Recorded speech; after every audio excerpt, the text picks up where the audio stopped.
todos, sejam muito bem-vindos a mais um vídeo aqui no canal. Eu sou a Ana Teresa e hoje vamos falar sobre aquela polémica que surgiu no Bookstagram a semana passada, que é sobre se devemos cobrar o nosso serviço. Ora bem, em primeiro lugar vou fazer aqui um grande enorme disclaimer, que é, sem comentários de hate aqui em baixo, este é um vídeo para falar sobre o assunto, para refletir sobre o assunto, e realmente há muita coisa que precisa de ser mudada e no fundo este vídeo tem o único propósito de criarmos aqui uma reflexão sobre este assunto.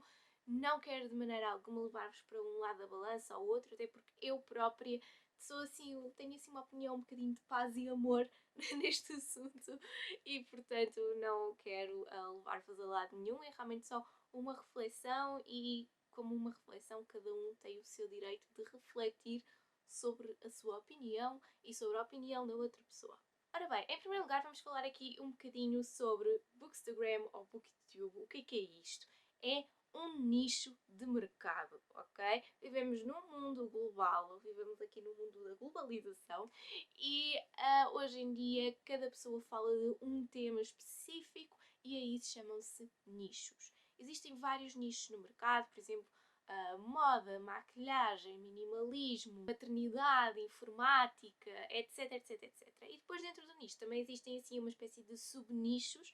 Por exemplo, no Bookstagram podemos estar a falar de um Bookstagram que tem mais livros de fantasia e que fala mais de livros de fantasia, ou outro que fala mais de ficção contemporânea, outra pessoa que fala mais de clássicos. Portanto, existe aqui, dentro do nosso nicho dos livros, existem também certas pessoas que depois também falam só mesmo ou quase na totalidade de certos livros, de certos géneros literários. Nesta questão que surgiu sobre se devemos cobrar os serviços ou não, surgiu a questão de que um serviço é diferente de um hobby.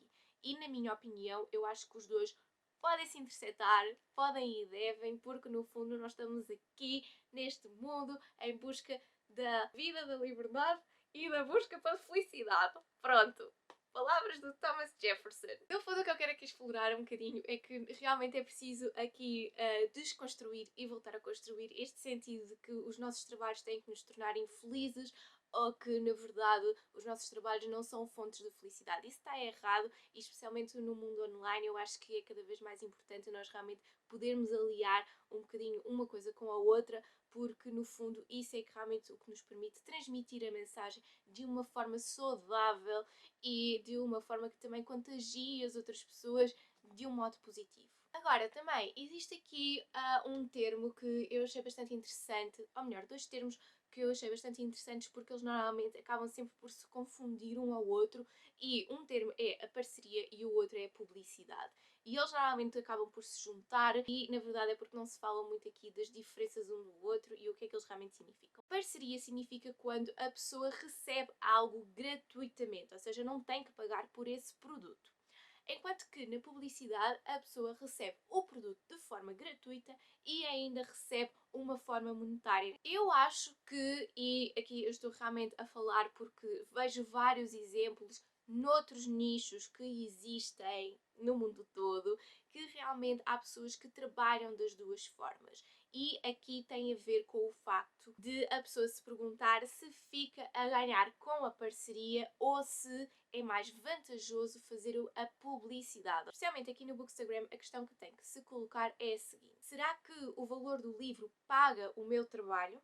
Porque, no fundo, quer tenham um Bookstagram, quer tenham um Booktube, estão realmente a gastar o vosso tempo e há aqui trabalho envolvido. E quem disser o contrário é porque não está a fazê-lo bem. Cada um aqui está a dedicar o seu tempo, enquanto que podíamos estar aqui a fazer outra coisa. Eu, por exemplo, em vez de estar aqui a fazer o vídeo, eu podia estar sentadinha no sofá a ler. Mas não estou. Estou aqui a falar convosco no YouTube e depois disto ainda tenho que ir fazer a edição. Portanto, no fundo, digamos aqui que são mais ou menos assim cerca de 3 horas em que eu não estou a ler e estou a criar conteúdo. Portanto, há trabalho realmente envolvido em toda esta situação. Depois houve aqui outra questão que eu achei muito pertinente e que foi: lá fora o mercado é totalmente diferente e aqui isto não acontece. E então, eu desde já quero agradecer muito à Patrícia Moraes por ela ter criado um conjunto de stories em que realmente ela fazia várias comparações do mercado português com outros mercados. E então vamos lá aos números. Existem aqui vários milhões e bilhões envolvidos e todas essas coisas, mas digamos que em Portugal são vendidos 12 milhões de livros por ano, em comparação com os Estados Unidos, em que são vendidos 675 milhões de livros. No Brasil são vendidos 385 milhões de livros por ano e no mercado britânico são vendidos 191 milhões de livros. E portanto eu acho que aqui é realmente depois, quando nós comparamos o rácio entre o número de livros vendidos e o número de habitantes, realmente Portugal tem um longo caminho pela frente, porque em média cada português compra 1,17 livros, em comparação, por exemplo, com o mercado britânico, em que cada britânico compra em média 2,87 livros. É muito, minha gente, é muito, e há aqui realmente um trabalho muito grande ainda a ser feito e não pode ser só uma pessoa ou um conjunto de pessoas a fazer, tem que ser mesmo uma comunidade enorme. Há que mudar isto não é de agora, isto já tem a ver com um passado histórico de Portugal. É realmente muito importante perceber que não é Portugal não está a ler agora, é Portugal nunca teve o hábito da leitura inserido na sociedade. Portanto, há aqui um longo caminho a percorrer e o que mais me aflige nesta estatística é que, por exemplo, tendo em conta que eu consigo sempre comprar mais do que um livro por mês, então isto significa que, tendo em conta que também há booktubers e bookstagrammers que também compram mais do que um livro por mês, há que ter aqui em atenção que esta estatística não é realmente a realidade. Ou seja, há pessoas em Portugal que não compram livros, há pessoas em Portugal que não leem livros e significa que o setor inteiro do livro está assente só numa parte da população e é preciso mudar isto. Realmente o Bookstagram e o Booktube são aqui pilares muito fortes, mas não podem ser os únicos precursores de uma maior literacia. E então, quando nós falamos aqui de um valor, ou seja, do valor de se um livro paga realmente o meu trabalho, é preciso colocar-se isto em questão, é preciso olhar para valores e se o valor do livro paga o trabalho, então é porque o regime de parceria funciona bem. Se o valor do livro não paga o valor do trabalho, então é porque é necessário um regime de publicidade. E agora posso dizer, mas eu não sei o meu valor de mercado, eu não sei como fazer estas contas. Portanto, bookstagrammers ou booktubers, mas eu vou agora falar aqui mais especialmente no bookstagram porque realmente a minha formação está um bocadinho mais virada para as redes sociais e não tanto para o YouTube. Apesar do YouTube aqui também ter uma grande... Apesar do YouTube aqui ter realmente um grande peso a nível de como nós divulgamos os livros. Mas então, mais ou menos aqui um nicho já bom, mas que não seja assim nada de especial, é mais ou menos 1000 seguidores, ok? Abaixo disso ainda não considera-se assim um mini influenciador, ok? Portanto, 1000 seguidores é realmente aqui um bom patamar para começar-se a considerar que realmente começamos a ter alguma influência na maneira como as pessoas leem e compram os livros. Então vamos lá ver, partindo aqui dos 1000 seguidores, então é necessário ver aqui um bocadinho de engagement, então é necessário ver aqui a média de likes, de comentários que existem por cada post. É preciso ter sempre em conta aqui que nós estamos a falar assim uma percentagem mais ou menos de 10%.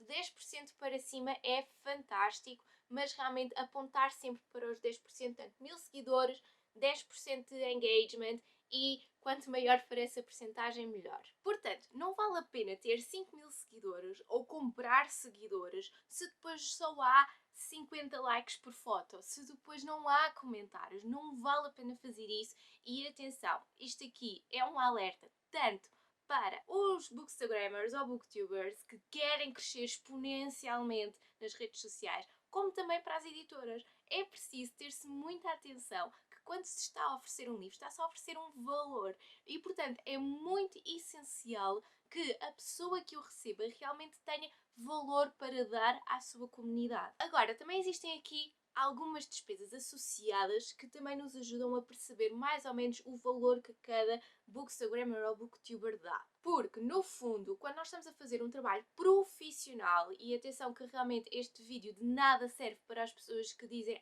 e tal, mas isto é um hobby, eu não quero ter nada a ver com isto e na verdade eu só quero receber livros grátis. Não, isto é realmente para nós falarmos sobre se no futuro valerá a pena cobrar o serviço de patrocinar, de publicitar os livros, ok?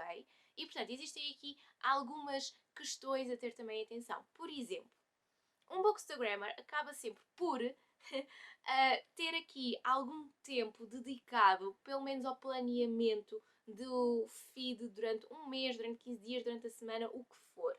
E, portanto, dedica esse tempo a construir um cenário, ok? E é tempo. Tempo igual a dinheiro. Gente, vivemos no capitalismo, isto é mesmo assim. Portanto, o que é necessário? Uma coisa muito básica. Internet. É necessário a internet. Quer seja a internet de casa, quer sejam os dados, quer seja a internet, sei lá, do Starbucks, o que for. Ok? Internet é paga. Internet é um serviço que todos nós pagamos para nós termos o nosso...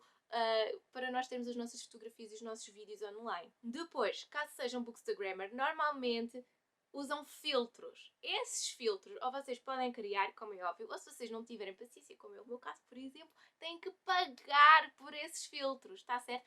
Não é uma fortuna, não. Mas a internet também não é uma fortuna. Porquê? Porque usamos todos os dias e no fundo o seu valor passa a ser mínimo. No entanto, não deixa de ter um valor associado. Depois, estamos aqui numa de tirar uma foto e isso tudo é tudo muito giro, não é? Ok.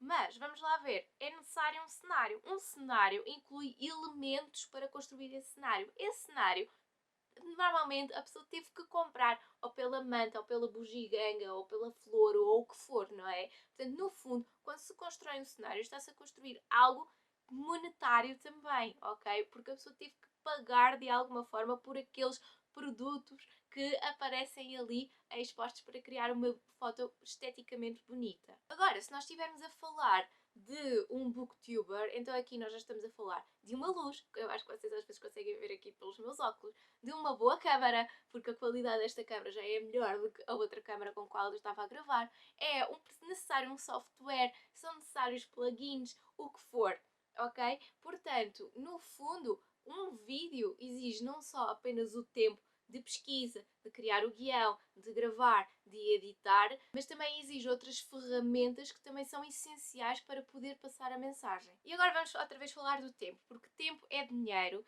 e quando nós estamos a dedicar tempo a algo, nós estamos a dedicar um valor a algo. Todos nós temos algo para dar, todos nós temos um valor para acrescentar à sociedade e, neste caso, para o mundo dos livros. E, portanto, eu acho que é necessário associar este tempo, esta dedicação, todas estas coisas, todo este tempo que nós realmente dedicamos a promover um livro, como um profissionalismo que é necessário nós termos e realmente não deixa de ser mais ou menos profissional se nós cobramos ou não. O que interessa é a maneira como nós estamos predispostos a entregar-nos ao projeto.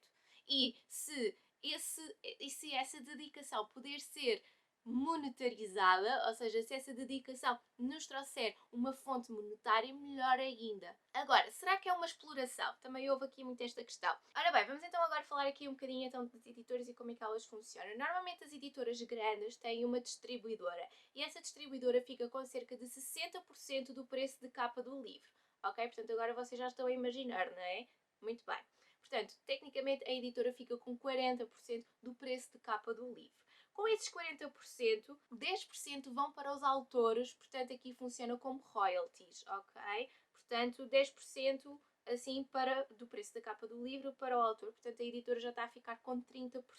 Vamos imaginar que uma editora vende 500 exemplares de um livro que custa 17 euros, por exemplo.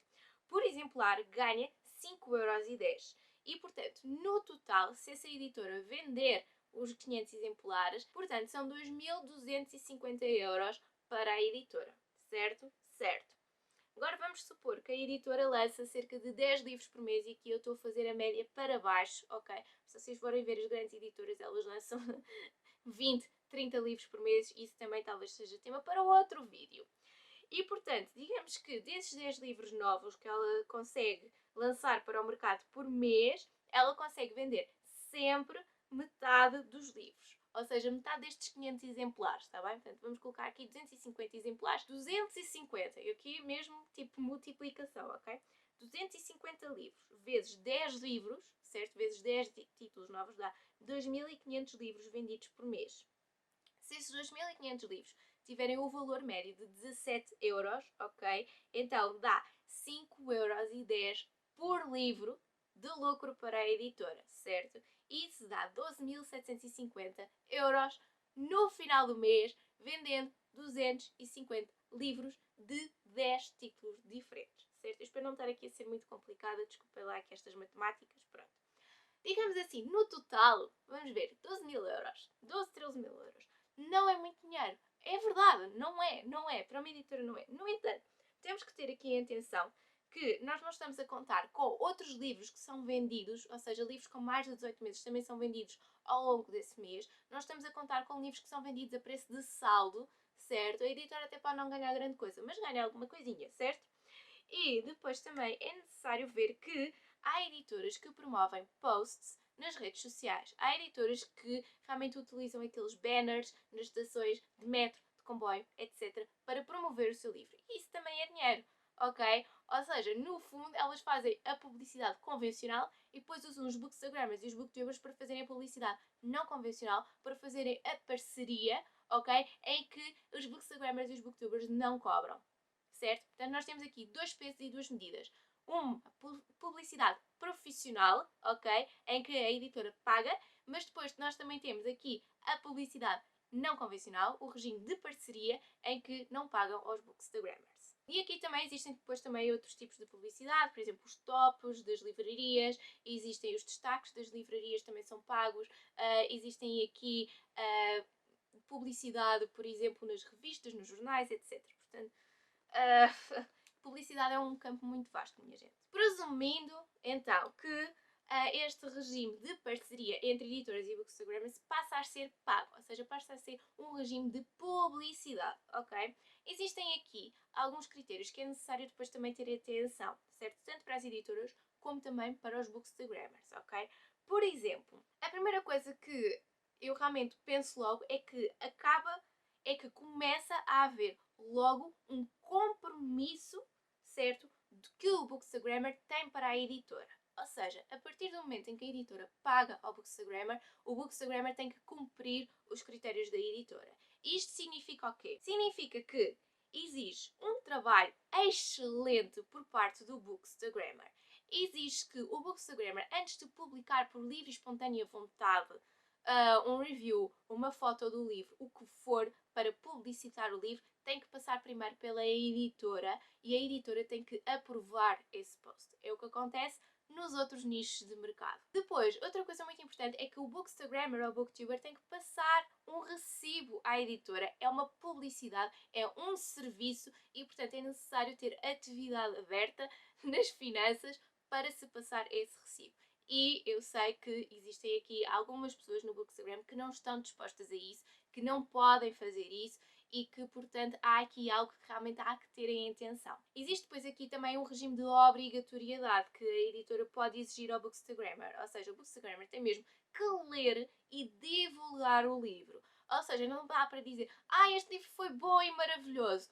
A editora se calhar nem sequer quer isso. A editora muito provavelmente vai exigir muito mais qualidade no review e na divulgação do livro. E portanto, isto significa o quê? Significa que muito provavelmente não dá para as pessoas depois pedirem livros, certo? A editora pagar o serviço e depois o livro ficar estacionado na estante durante não sei quantos meses, porque muito provavelmente a editora depois também estipulará aqui alguns critérios que serão necessários para a divulgação e publicidade corretas de um livro, que é o que acontece nos outros trabalhos, que é o que acontece nos outros empregos. Nós temos que fazer o trabalhinho a tempo e horas e temos que o entregar bem feito. Depois, o que é que vai acontecer? E aqui é muito importante crescer organicamente para que isto não acontecer, ok? O que é que pode acontecer? É que, por exemplo, o Bookstagrammer pode não ter um bom engagement, pode não ter likes suficientes, pode não corresponder às expectativas da editora e, portanto, aí o Bookstagrammer pode ficar comprometido e a editora pode não querer continuar com esta parceria barra publicidade com o Bookstagrammer em questão.